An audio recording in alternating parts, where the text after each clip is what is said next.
Welcome to Blacksburg on the Rocks. It's Jeremy and Paul, and we are joined by my dear friend, my love, Dave Phillips. How are you, Daves? I'm doing great. Very happy to be here. So I love Jeremy, love Paul. So and I love everyone out there. Most of the folks that I see in the comments each week, like, I know that guy or gal, and they're fantastic. Yeah.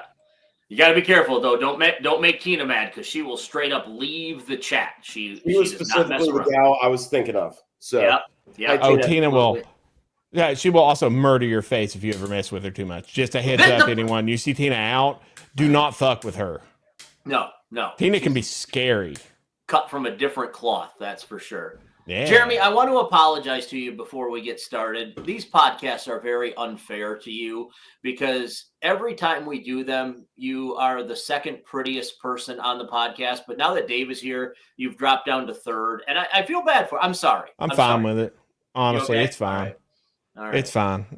I'll take all the other things in life. I don't have to be pretty, Paul. Yeah. I accepted that a long time ago. Good enough for Emily. Yeah. You deserve this. We're doing all right. Welcome, sponsored by Dave Phillips. How about that? Yeah. Hey, look at that. You sponsor it, you can come on the podcast. That's our rule. So, Paul, what are we drinking tonight? I have Glenlivet 15 Oak Barrel in, of course, the Michigan glass because Michigan is in the NCAA tournament. Cheers. Oh, well, that hurt my whole face. Thank you, Paul. I'm sorry. I am drinking a Miller Lite that I stole from my father-in-law who's visiting. And because I forgot to go pick up alcohol, and so I was going to drink his beer. So I drank it all through my board meeting, preparing. That's my prep. Welcome to the show. I didn't get the memo, so I've just got water in a Walla bottle. So wait a minute. You have people over at your house. You are entertaining and you're drinking water? Yes. All right. Jesus Christ. That's how cool. Get into my old geezer rant because I'm attacking Dave, just so everybody knows. Oh, yes. Yeah. My favorite geezer rants are when Paul attacks people, especially guests. So I'm beginning a question coming on this podcast. You should have questioned it about 2 weeks ago when we started talking about it. But you're here now, so you're officially a target. I had to confirm some things this evening, and I did just that. And I am going to come at Dave Phillips like a spider monkey, and he has a batch of bananas on his face. There is just something wrong with people that have beautiful sports cars that leave these things parked in a parking lot for so long between the time that they drive them and they don't, or they drive them once and they drive them again, that the brakes, the brake hubs, they rust. There's just something wrong with that. And Dave Phillips, you are guilty of this, sir. You confirmed this with me earlier before we went on the air, that you have a beautiful Corvette. I love that car. Every time I would park in your parking lot where you used to live, I would see it. I'd be like, damn, that motherfucker that has that vehicle never drives that. I want to just slap him right in the face or her right in the face. Then fast forward like about a year and a half, and I see a picture of Dave Phillips standing next to said Corvette. And I'm like, motherfucker, that's Dave Phillips that owns that car. That son of a bitch never drives that thing. It's a beautiful car. Dave, I want to offer to take it off your hands. I will give you $19 for it, plus a delivery fee of $3. Okay. It's very fun to drive. I only got 50,000 miles on it. But the problem with being fun to drive is real estate has been so hectic since COVID that there's almost no time for fun. So that's and it's not a great car to be rolling up to showings or showing land. So I keep it reserved for fun and summertime, and it's his dicking around car. Yeah, that's what it's for. Listen, if that's the case, Dave Phillips never dicks around. So if you're looking for a realtor that's going to take care of you and not dick around and not have any fun and not go out and not enjoy himself, just going to sit there at his computer and go, this is a nice listing for you, ladies and gentlemen. Here you go. Take a look at this piece of property. I don't know. That's not really what you sound like, Dave. But that's just where I'm That was going. not even close. That was the polar opposite of what Dave sounds like. I know. That's what I think he sounds like when he's just hiding in his house doing realtor stuff. Like, I think hiding in his house doing realtor stuff, he's a nerd. Out in public, he's a cool guy. So he goes back to his apartment, or now it's John House. His house is awesome. Yeah. Talk about a great deal. His house is beautiful. Sold a lot of houses.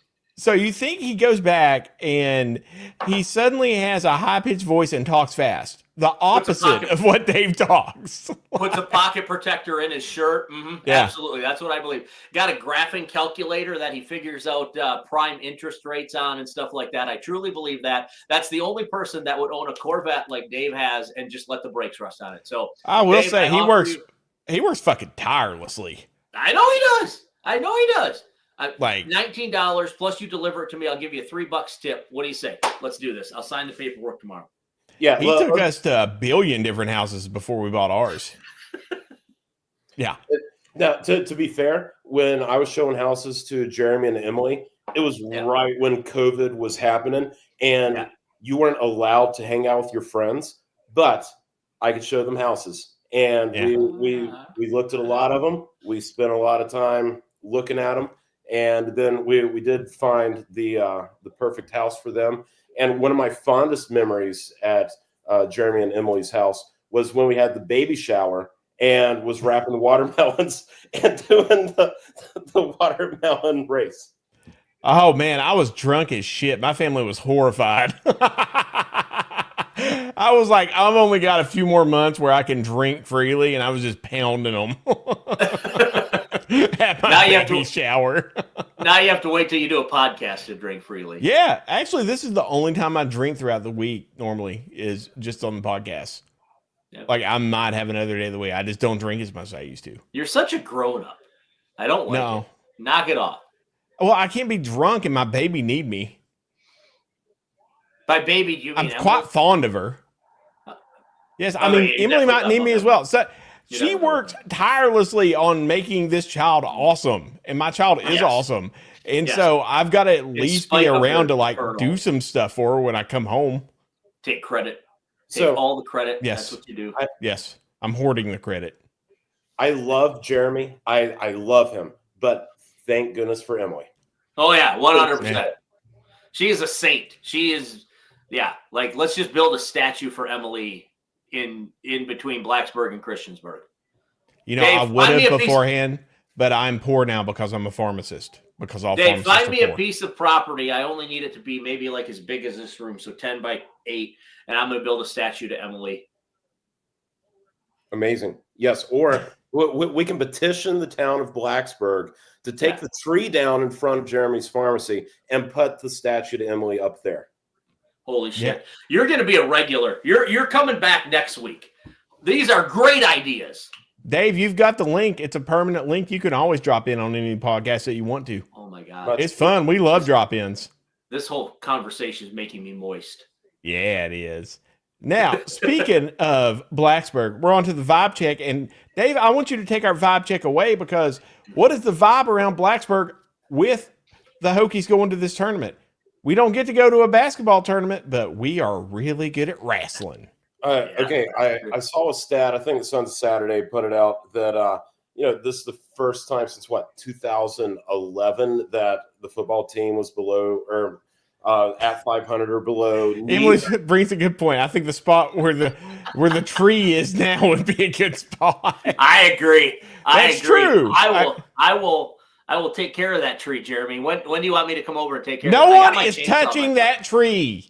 No one is touching that tree, and I am live and on camera saying it. That is what I'm saying right now. No one I know is touching that tree, and if that tree dies, it has nothing to do with me. Go ahead, Dave. Okay. I'm sorry we interrupted you.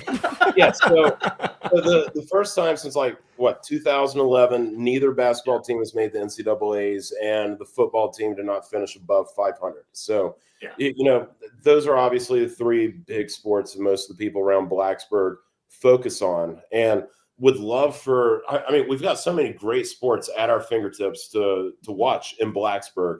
Would love people coming out, checking out baseball games or softball games on a sunny afternoon, or catch him on the radio, listen to Evan Hughes's voice. Yeah. But we love dulcet Evan. Tones. Shout out Evan. But consistently, the wrestling team has just been fantastic here in Blacksburg. And a lot of people, if they were not wrestlers themselves, they just don't get into the sport. And maybe wrestling needs to do a better job of bringing newcomers in. I brought Jeremy to his first wrestling match at the Mall Arts Center. And I had fun yelling. I had fun. You had to tell me what to yell, but I had a blast. My favorite moment was so once a year, like most of the time, wrestling matches are at Castle Coliseum, but one night a year there's a match at the Mall Arts Center. So a little bit fancier, and Jeremy likes to yell at referees, and I do. I like it a lot. Sometimes he uses language that might be unbecoming of a place of the stature of the Mall Arts Center. So I was like, it's okay to yell, Jeremy, but choose your words carefully. And terms like "suck my taint" probably not supposed to be used at Moss Art Center. Emily used to get mad at me because I'd yell, "Suck my cock, I'll murder your family," and I feel like that's appropriate at a football game. So next thing I know, the Mall Arts Center is quiet, and Jeremy he yells out, "Hey ref, I heard your mom cooks dry chicken." Somehow I think is even better than cursing at the referee. They've heard that. That was actually where my new football screams came from, was the Moss Arts Center. Whenever I wasn't, because everyone can hear it whenever you do that in there. And so I started getting creative because I can't yell profanities. And so now I do that at football games to not offend the nice families around me. He does. So I feel like when we bring new fans to watch wrestling matches, they fall in love, especially with the type of matches Virginia Tech has. And we're always scheduling. I say we, like I'm a fan. I just love it. But the wrestling program, Coach Roby, he's always scheduling tough out of conference matchups. Like, well, we're usually going after like number 3 Oklahoma State. We had a match with them this year. We also had a match with number 7 Missouri. So scheduling tough out of conference teams for dual meets, and then we've got our in conference rival NC State. We don't like them. They don't like us. If you ever can, go to a match either in Blacksburg or in Raleigh and check out that dual meet. But, when you go to a Virginia Tech wrestling match, there's tons of fans there. Like, I think the match against NC State, we were around 6,000 in attendance that match. So, that's at the same capacity as a lot of men's and women's basketball games. So, I encourage everyone next season, come check it out, especially if we can piggyback on the success that the team's hoping to have this weekend. So let me ask you a question, Dave, because Paul, for I those can of us, hear whatever is on your TV. Turn it off. And yes, I don't want to let it out later. It's terrible. The volume is at all right. Here, I'll just mute it. Okay. It's just a hockey game. So, Dave, I have to ask. So, like, as someone that loves hockey sports but doesn't understand wrestling, can you give us just like a Cliff Notes, things to know when you go to a match, so that you can enjoy yourself and you're not just sitting there going, "Why are these two guys doggy styling each other right now? I don't understand what's going on." Okay. That's my favorite part, Paul. I know it is. I don't know what's happening, but it makes me feel things. So the first thing is, wrestling fans will love to talk with you about wrestling. If you sit next to somebody, tell them, "Hey, this is my first match. Can you explain a couple things?" They're going to be more than happy to do that. Okay. The main things to focus on, there's 10 weight classes. And even though they're individual competitors, they are competing on a team score. So each match, you can earn a certain number of team points based off if you pin the guy or if you score 8 more points than him. And if you get 15 more points, mercy rule, we call that a tech fall. So each of those different point totals. And, when you're getting down to the last match of the night and a team needs 4 points to win, and they're going for that major decision instead of just winning, just squeaking by, it'll change your strategy there. But 10 weight classes, smallest guy, 125 pounds, heaviest guy, 275, and then everything in between. See, I think it's weird that they call it a tech fall, because typically whenever you have like a nickname for something, it is more brutal than the actual name for it, like the mercy rule. Normally it would be like, oh, that was a full-on fucking bitch slap, or that was a fucking beat down. But it's a tech fall. It's very nice. Okay, so I'm glad you said that. Very polite. Tech fall, technical fall, sort of like technical knockout, TKO, in boxing or MMA. But if we're talking about brutal names, so this weekend at the NCAA tournament, there's 3 days of action. And there's going to be 6 sessions. You can find them on ESPN and their various family of channels. But one of those sessions is called the Blood Round. And the winners make All-American. The losers go home. And that is the official name for that round. So I like that. Yeah, that is a good nickname. The finals, Blood Round. The finals and the Blood Round. Those are the 2 most exciting ones to watch this weekend. So where do they have to end up in order to make All-American? Because they don't have to win it all, but they have to be in the top? The top 8. 8. I realize I just did that. Top 8. Yeah. Okay.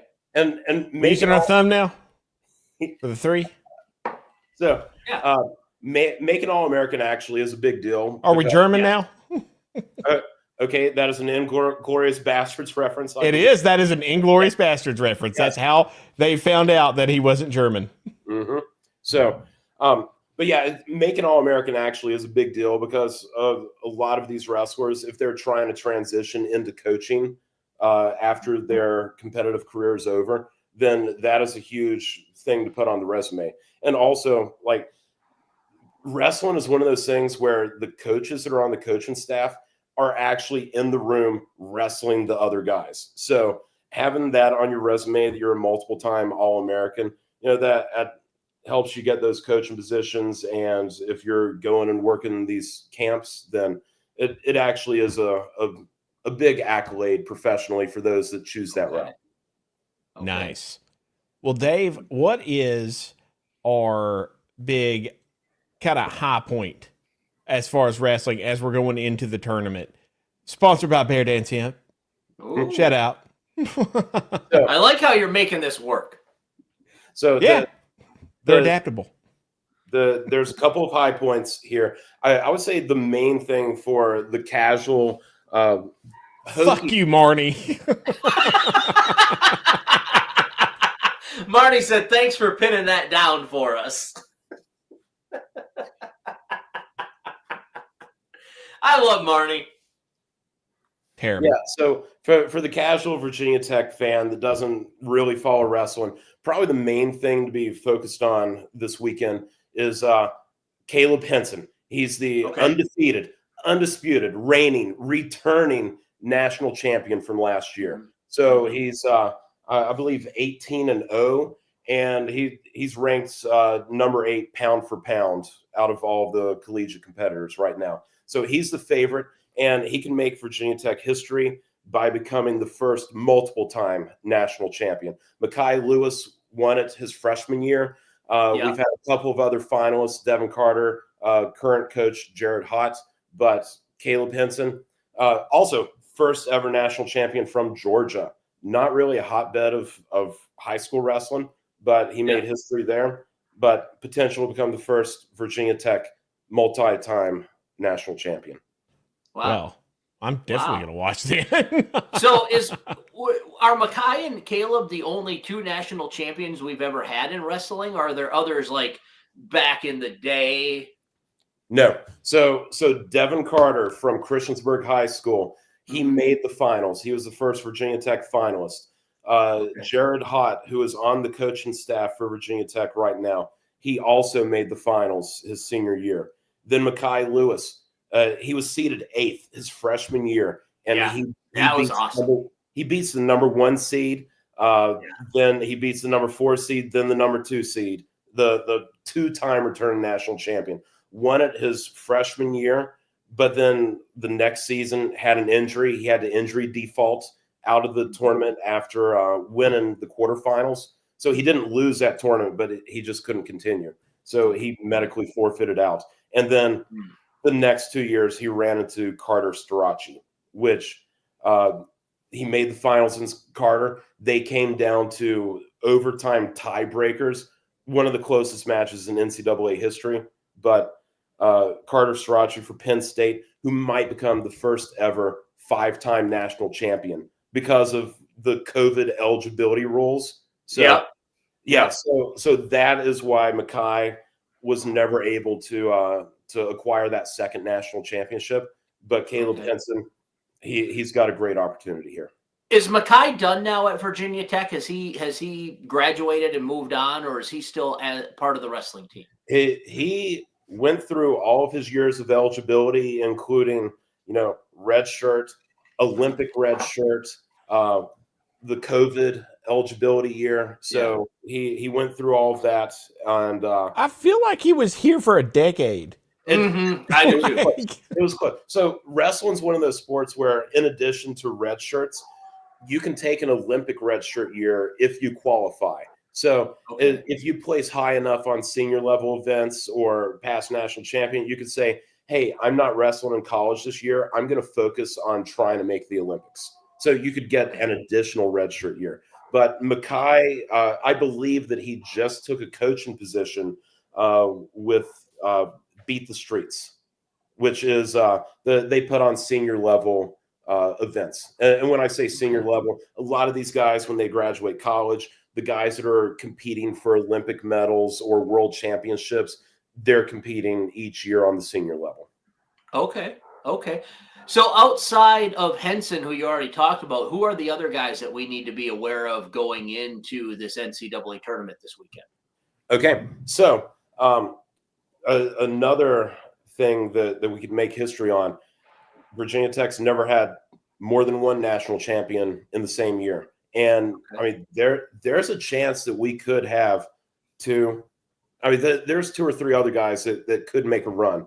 Those guys, we've got Eddie Ventresca. He's a junior. He's going into the tournament ranked number 3 at 125 pounds. And there's no clear-cut favorite at 125. And, I mean, Eddie could easily push through and get it done. Then at 157 pounds, we have freshman Rafael Hippolito Jr., who is seeded number 4 in the tournament. He's 17-3 for the year. Hippolito has only been wrestling for about 4 years, which is just unheard of. Everyone else that is going to be at this tournament, they've been wrestling since they were in grade school. But Hippolito, he is a age group world champion in Brazilian Jiu-Jitsu. So he's taken those grappling skills when his family moved to Virginia, started wrestling, got on Virginia Tech's radar. And so he is just improving and improving as the year goes through. And he's got that high-flying style where you never know how he's going to throw somebody to the mat, much like Bryce Andonian had done for the past few years. So Hippolito is probably the most exciting wrestler on the team this year. And then we've got at 133 pounds seated number 6, Connor McGonigal. He's 15-1 for the season. He had to take some time off during the season because of injury. And McGonigal, he is a past All-American for Lehigh University, transferred to Virginia Tech because last year he got beat out for his spot on the team by a freshman who ended up beating the national champion as well. So Connor took a back seat last year to a freshman, transferred to Virginia Tech, and now he's looking to make the podium for the Hokies. Okay, nice. Dave, number one, I want to bring up Emily's comment. Dave had a April Fool's joke a few years ago where he acted like he was going to be a professional wrestler for WWE, and I actually believed it because that actually seemed like something Dave would do. And so she still gives me shit over it. And it did not even dawn on me it was April 1st or anything. I was like, fucking no, I believe that. Okay, But also, Dave, how many weight classes are there? 10. 10. 10. And they're So, separated by how many pounds? it varies as you go up. The lighter weights are separated by 8 pounds, 9 pounds. Then when you get up to the heavier weights, 14, 15 pounds. Then the jump from 197 to 275 is, well, you can do the math, 68 pounds. Yeah, that's a big jump. So in theory, then, like at the 125, I think, is that a weight class 125? Because I think I heard. Okay, so that can be anyone 125 or below. Correct. But you can't be more than 125, right? That's correct. Okay. And now, like during the season, when you've got a head-to-head match with another team, you might move a guy up a weight class. If you've got a guy on the bench who might be a better fit, and your guy that's bumping up can take out that other team's person. So there's all these different considerations. It's wild to me because you've got like these 125 weight classes. Like these are small dudes, and they are wiry as hell. Like the stuff that they're doing. Yeah. Like you would think, well, if it ever came down to it, and it was life or death, I feel like I could take a 125 pound person. You think? And then they rip your arm out of the socket and beat you with it. Mm-hmm. But Dave, I wanted to ask this question. When did we become so good at wrestling? Because I feel like it has been over a decade now. We have just been full on dominating in wrestling. And when was the real turning point? Okay, so brief history of Virginia Tech wrestling. We had Coach Tom Brands here back in like 1999, 2000. He was an Olympic gold medalist. He had wrestled for the University of Iowa under legend Dan Gable. And he was here for 1, maybe 2 seasons. And Dan Gable retired at Iowa. Yeah. Iowa snatched Tom Brands up. And he said, me and all of my wrestlers are going with me. And Virginia Tech did not release them from their scholarships. All those guys had to lose a year of eligibility back then. And I believe the program, there might have been thoughts of, do we keep a wrestling program here? Or, there's a lot of, around that time, Title IX considerations about needing to have the same number of scholarships. And when you're heavy with football and you don't have other sports. But so Virginia Tech took a chance on a high school wrestling coach from Christiansburg, Kevin Dresser, who he was my old club coach. He also was a national champion at Iowa, and he stepped in and he started forming a pipeline of recruits from Christiansburg to Virginia Tech, and he was just a great coach, and he brought us up to consistently finishing in the top 10 and as high as a number 4 place finish one year. And then so he got hired by Iowa State a number of years ago, and he won National Coach of the Year at Virginia Tech. And they seem to take a lot of our coaches. So to be fair to Coach Dresser, he grew up around there. His mom still lives 20 miles from Iowa State. They also have an excellent wrestling program. They do. Like Iowa State, Iowa, they're 2 of the blue bloods. So like no fault there. Coach Roby, he was associate head coach. He was promoted to head coach, and he has just continued to rise. So like we've got a couple of streaks going. I think it's 10 straight years of finishing in the top 11. And also there are only 4 teams that have had 3 or more All-Americans every season for the past 10 years. And those teams are Penn State, Iowa, Cornell, and Virginia Tech. So like we're right on the precipice and like just need to make that jump. So Dave, how long do we keep Roby at this point? Well, he's a local guy, right? He's from Christiansburg, isn't he? No.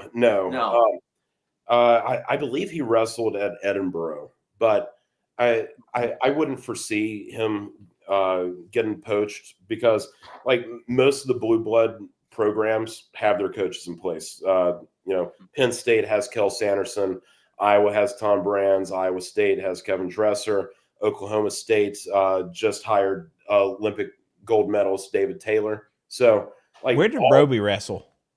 For Edinburgh, he was a national finalist, I believe. That. But yeah, and the blue bloods tend to be a little incestuous with who they hire, so we may be able to keep him for a while.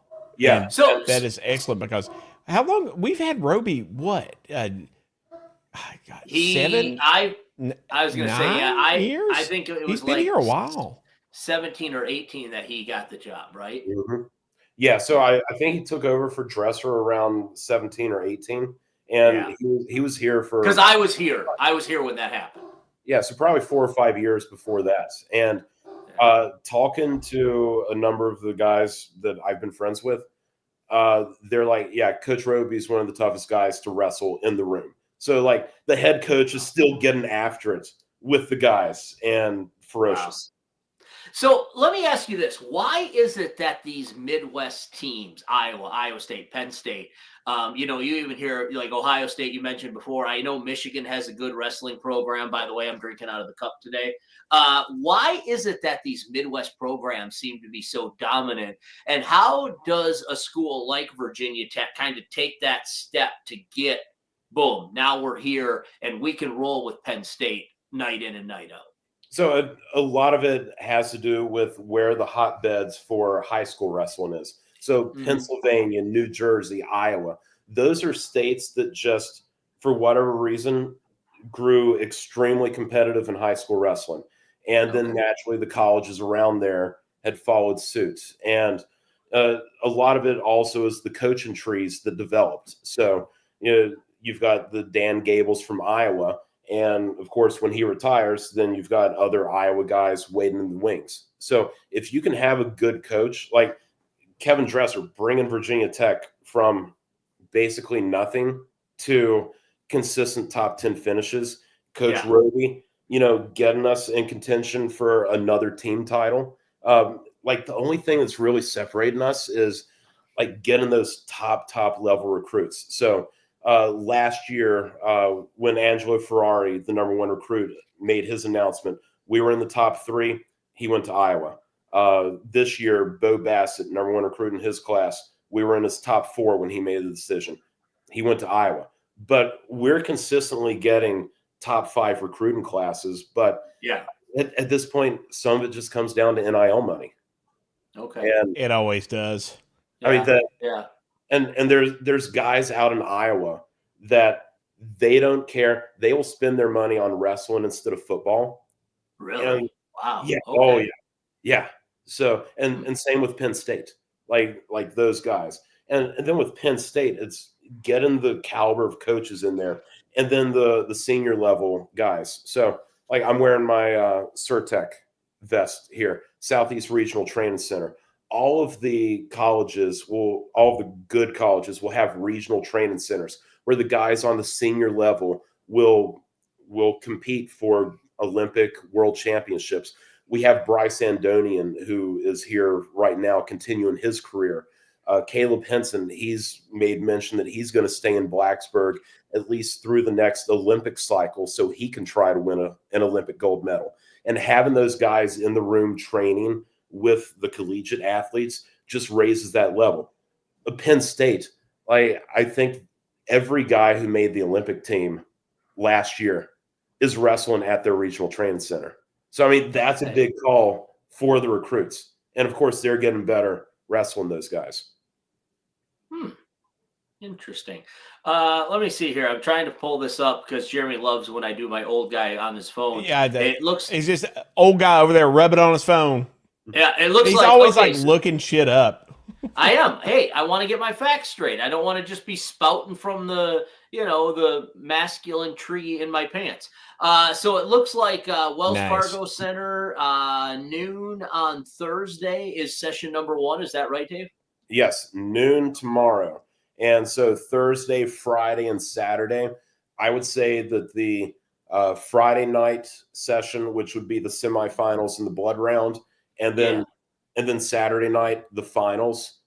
There's going to be a couple things to watch non-Virginia Tech in those finals. Carter Strachey, like I mentioned, going for his 5th national championship. No one's ever had the opportunity to do it before because of the COVID rules, and no one will probably have the opportunity again. And then you have Gable Stevenson. He's a heavyweight from Minnesota. Like, he's already won an Olympic gold medal. He might be the best American heavyweight wrestler ever. People thought he had retired from collegiate wrestling after his last national championship, and he got an NIL deal with the WWE. Yeah, that didn't pan out. Oh yeah, brother. Yeah, he tried out for the Buffalo Bills. No football experience. That didn't pan out, and now he's like, okay, you know what? I've got one more year of collegiate eligibility. I'm just going to come and run roughshod. So, like, if you tune in, you'll get to see a wrestling clinic from him. But the main thing that we care about is the Hokies have a legitimate chance at a team trophy. So the top 4 teams in the team. Wait, you're not pulling my fucking leg on this. No. So you told me Lightning would have to, like, we'd have to catch lightning in a bottle for it to happen just because of how dominant that, like, Iowa and Penn State have been. So we do not have a chance at the national championship, but the top 4 teams get team trophies. So we are in the hunt for the number 3, number 4 spots. We're going into the tournament projected to finish 5th. Penn State's going to run away with it. They have a chance to set the record for most points in a tournament. But then beyond them, probably Iowa, Oklahoma State fighting for the number 2 spot.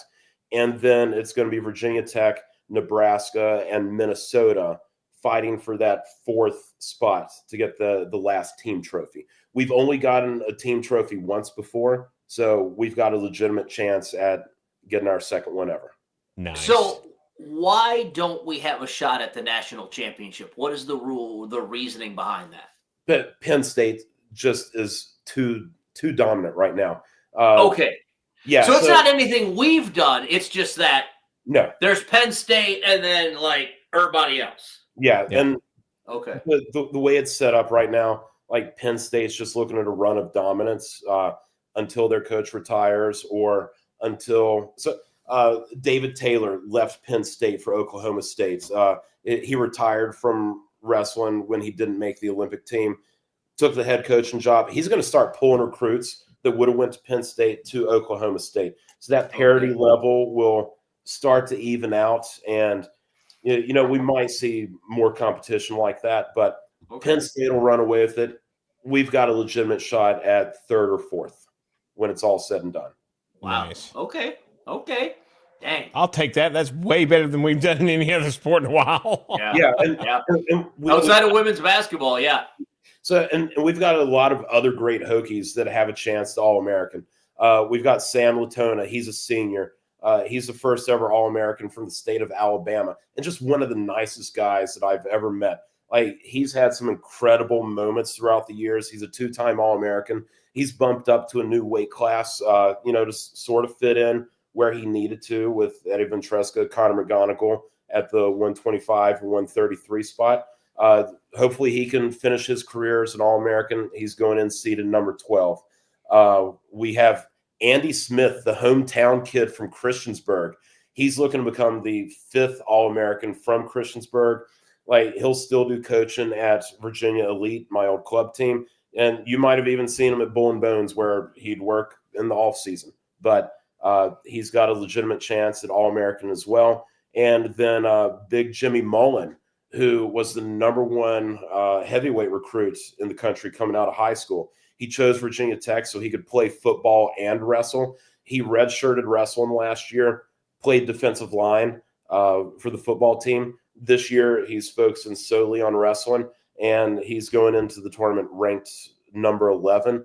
He's the 2nd highest ranked freshman in the NCAA tournament. So a number of guys can All-American, and we need each and every one of them to perform to be in that number 3, number 4 spot in the team standings. For the record, the last time I weighed 125 pounds, I was in 7th grade. Yeah. Just so everyone knows. It's been a while. Yeah. There ain't no little guys on this podcast, but I'm no Jay Tucker. Jay Tucker probably weighs $130 right now. I don't know. Jay Tucker's tall. He's a few inches add a lot of weight. He's wiry. He's wiry. Yeah. Yeah. Gangly, I believe is the term that we want. Dave, I wanted to ask you, we won the ACC. Yes, in dominating fashion. Yes, and NC State, they were favored, weren't they? It was a coin flip, really, between them and us. It was a coin flip. So I'm going to move on, and I'm going to let you name our rock hard player of the week. Get a year supply of generic Viagra for $150 at Counts Family Pharmacy. Who stepped up the most? What was the biggest upset that really kind of flipped it for us? Who really got that? It was a dominant win, but who really came out and overperformed?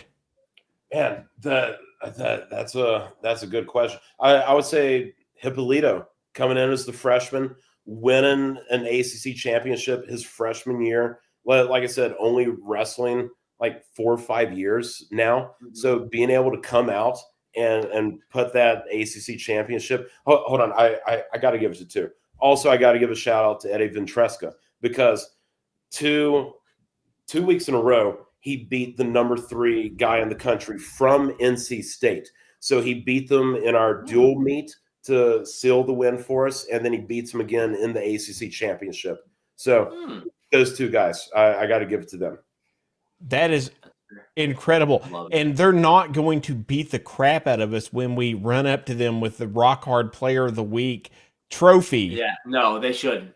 They should understand it. I have no idea. Remember, Hippolito's a Brazilian Jiu-Jitsu world champion. I have no idea what he might do to you if you run up. That's fair. Here's your Rock Hard Player of the Week trophy. It just looks like a giant dick. Yeah, with 2 rocks as testicles. It's amazing. It's amazing. Amazing trophy. Honestly. So, Dave, real quick, before we let you get out of here, and I know we've gone way over today, but this is such cool. This is so cool. I'm enjoying the hell out of this. Why and how did Christiansburg become a dominant force in the state of Virginia in wrestling? Because I think that's a good way to describe them. Kevin Dresser. So,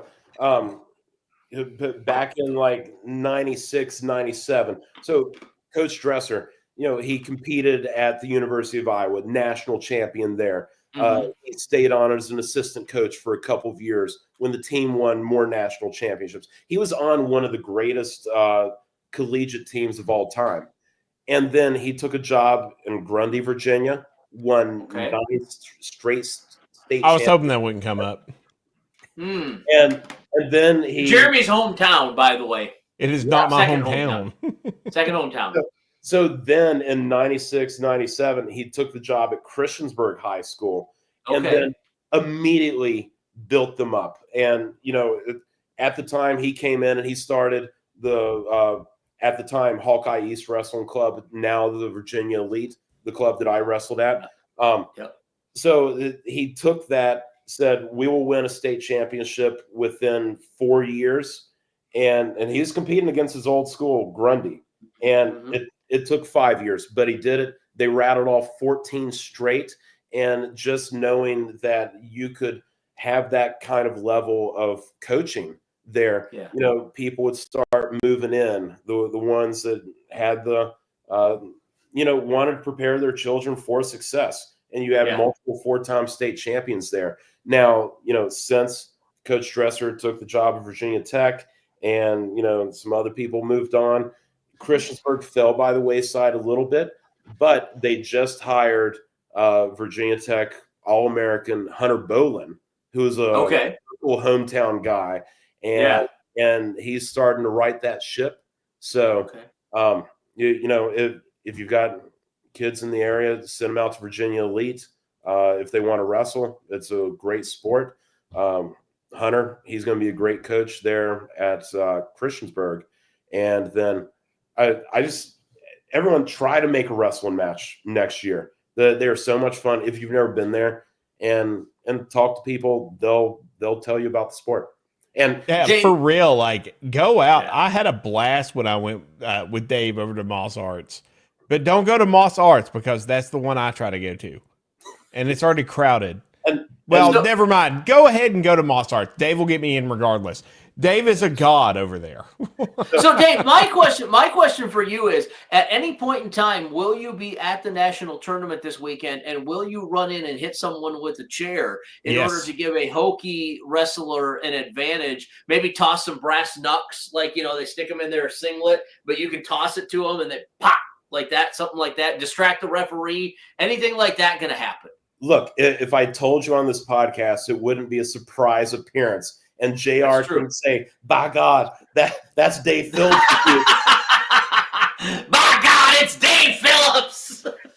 See, that was the one thing I was impressed with was the fact that they managed to fit the cage that big on the Moss Arch stage. Yeah. That was incredible. You have to keep interference from people like Jeremy. No interference. Yeah. There's no interference, but when they climbed up and did it on top, Dave, that was pageantry. Mm-hmm. That was excellent. Dave, what music should we listen for to hit that we know you're running in at that point? Like, is there a song we should be listening for? Oh my goodness. What is the Dave Phillips theme song? Yeah. What is the song that Dave Phillips is running into the ring to? Yeah, I got to keep it as a surprise. Gotta keep it as a surprise. I don't know if I can allow that answer. It's Murder. It's Murder Train by the Foreskins. No, amazing. It's Welcome to the Jungle.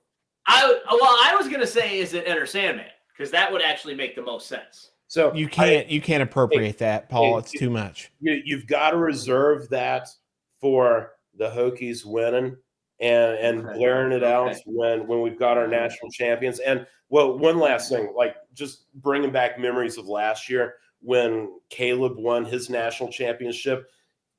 Every other guy that won the individual championship, that got their hand raised. Yes, they were excited. They come off the mat.